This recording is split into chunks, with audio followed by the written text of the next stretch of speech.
মমতা অভিষেককে সরাসরি চ্যালেঞ্জ বিচারপতি অভিজিৎ গঙ্গোপাধ্যায়ের। হলফনামা দিয়ে সোশ্যাল মিডিয়ায় সম্পত্তির পরিমাণ জানাতে পারবেন অভিষেক তো বিচারপতি।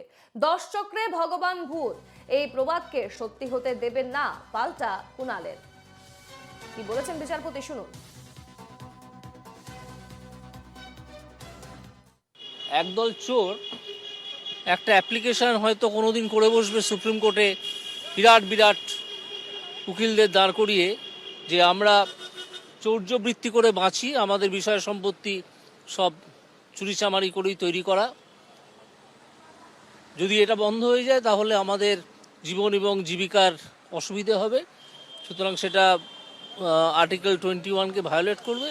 সুতরাং আমাদের অবাধে চুরি করার অধিকার দেওয়া হোক।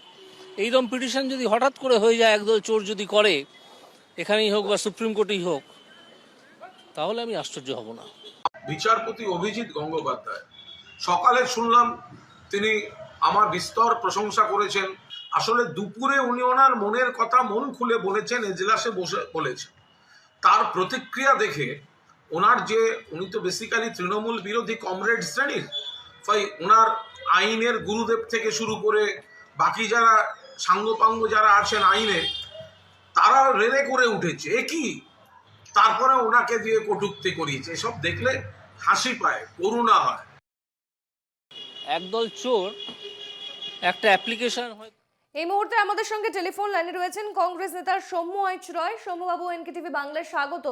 এবার মমতা অভিষেককে সরাসরি চ্যালেঞ্জ করেছেন বিচারপতি গঙ্গোপাধ্যায় এবং তিনি বলেছেন যে সোশ্যাল মিডিয়ার সম্পত্তির পরিমাণ কি জানাতে পারবেন অভিষেক। এ নিয়ে আপনি কি বলবেন? দেখুন, শিরদাঁড়াওয়ালা দু একজন মানুষ যদি পশ্চিমবাংলায় থেকে থাকে, যাদের শিরদাঁড়াটা এখনো সরকারি দলের কাছে বিক্রি হয়নি, দু চারজন যদি সেরকম নাম থাকে, তার মধ্যে অভিজিৎ বাবুর নামটা একজন, যিনি মাথা নত করছেন না এবং অন্যায়ের বিরুদ্ধে বলছেন।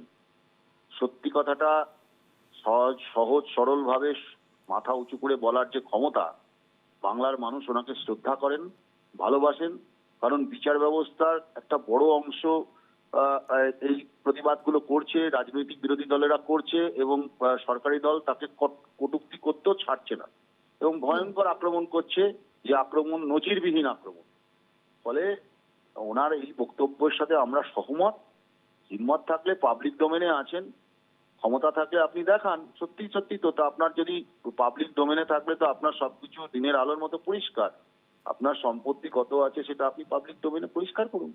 আসলে শাক দিয়ে মাছ ঢাকা অভূতপূর্ব প্রকল্প তৃণমূলের আছে, এখন আর শাক দিয়ে ঢাকা যাচ্ছে না, মাছ বেরিয়ে পড়ছে। তাই সমাজের সমস্ত মানুষই জানেন সবকিছু। অনেকে বলতে পারেন, অনেকে বলতে পারেন না, কিন্তু অভিজিৎ বাবু তার ক্ষমতা বলে এবং দ্বারা সোজা করে বলছেন। এই বক্তব্যকে আমরা সম্পূর্ণরূপে সমর্থন জানাই, কিন্তু কি প্রক্রিয়ায় বলছেন, সেটা কেন বলছেন, সেটা আমরা বলতে পারবো না। ধন্যবাদ সৌম্যবাবু, আমাদের সঙ্গে কথা বললেন কংগ্রেস নেতা সৌম্য এইচ রয়।